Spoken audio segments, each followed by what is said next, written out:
हृदयार बिल्दे भावम भवानी सहतम नमामि।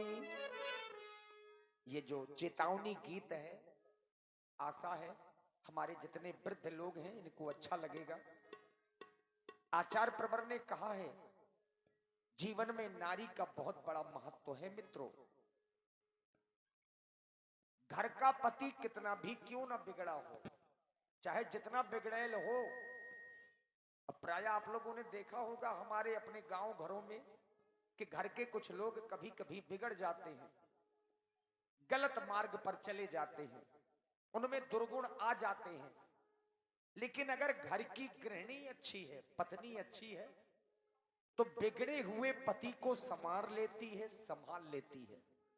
नारी में वो सामर्थ्य है कि घर को चाहे तो शमशान बना दे और घर को चाहे तो स्वर्ग बना दे। एक संत जी ने कहा है, यदि पति अधर्म पर जाए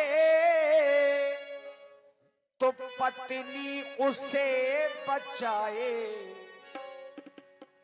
विचार करिए, एक बेटी जब अपने पिता के घर को छोड़ करके ससुराल में जाती है, एक बेटी जब अपने पिता के घर को छोड़ करके ससुराल में पहुंचती है, तो ससुराल में मां के बदले सास मिल जाती है, पिता के बदले ससुर मिल जाते हैं, भाई के बदले देवर मिल जाते हैं, बहन के बदले ननद मिल जाती है। लेकिन बेटी अपने मायके में ऐसा क्या छोड़ के जाती है कि ससुराल में उसे पति मिलता है। इस चेतावनी में संत जी ने कहा है, यदि पति अधर्म पर जाए तो पत्नी उसे बचाए। यदि पत्नी लाज लुटाए उसे कौन बचाए, हो उसे कौन बचाए, हो उसे कौन बचाए।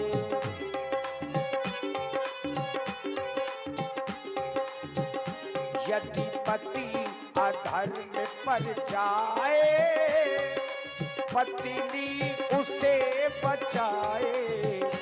यदि पत्नी लाज लुटाए उसे कौन बचाए, हो उसे कौन बचाए, हो उसे कौन बचाए।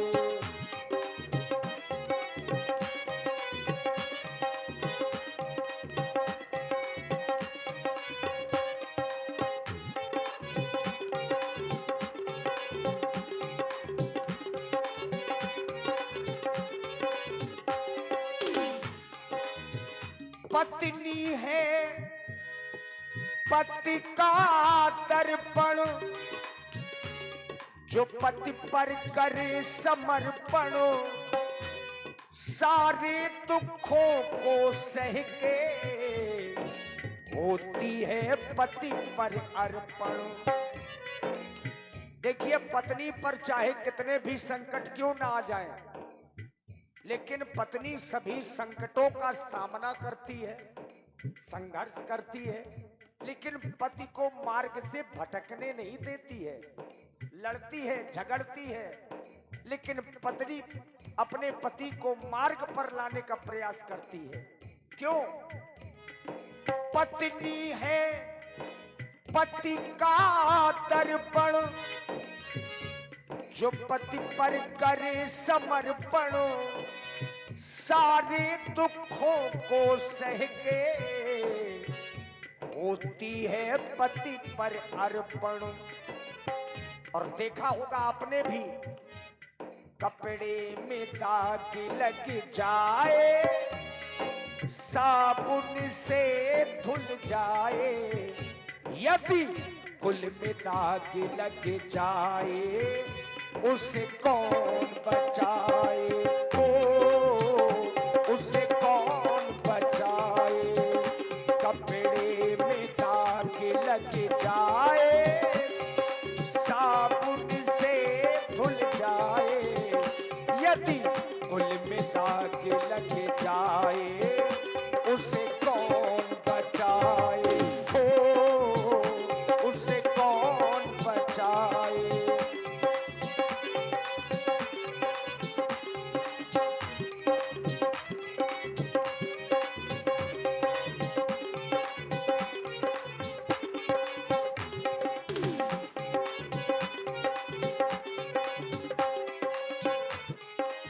और याद रखिए मित्रों, नारी का जो जीवन है जन्म से लेकर के मरण तक, तो नारी हमेशा परतंत्र होती है। परतंत्र कैसे?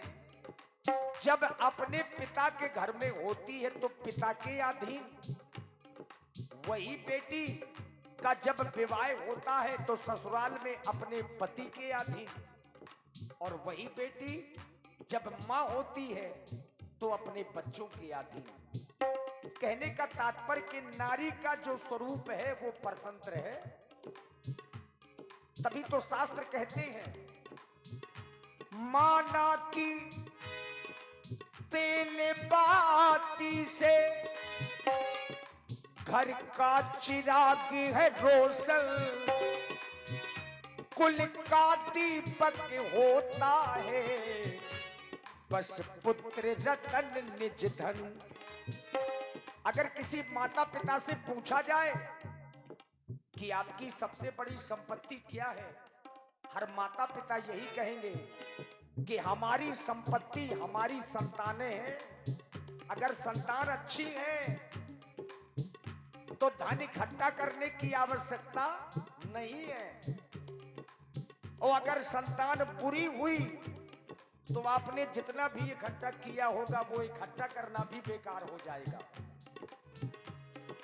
माना की तेल बाती से घर का चिराग है रोशन, कुल का दीपक होता है, बस पुत्र रतन निज धन।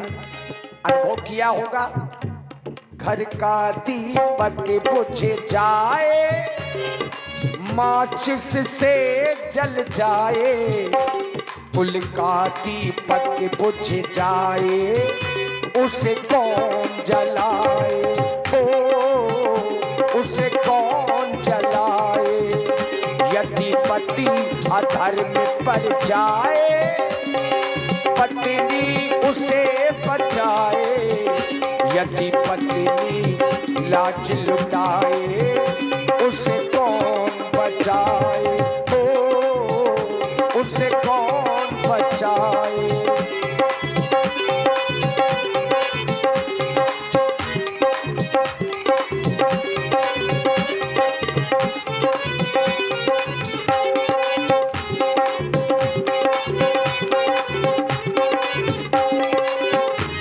अच्छा, एक संत ने कहा है, इज्जत से जीना सीखो, इज्जत से मरना सीखो, यदि इज्जत चाहो यारो,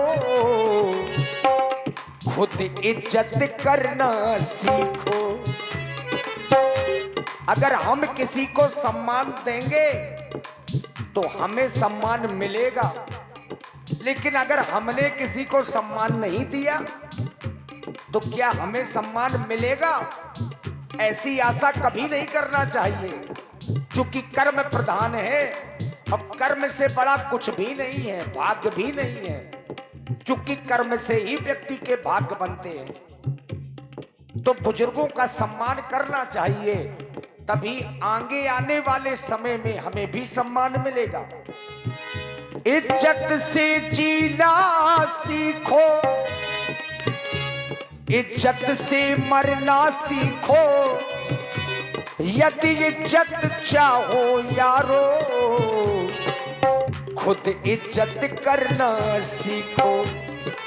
लेकिन कभी कभी छोटे छोटे लोग भी सयानों का अपमान कर देते हैं, तो सयाने लोग लड़ाई नहीं करते, क्या करते हैं आपने भी देखा होगा, यदि कोई कहीं गिर जाए मिलकर उसे उठाए, नजरों से कोई गिर जाए उसे कौन उठाए हो, उसे कौन उठाए हो, उसे कौन उठाए।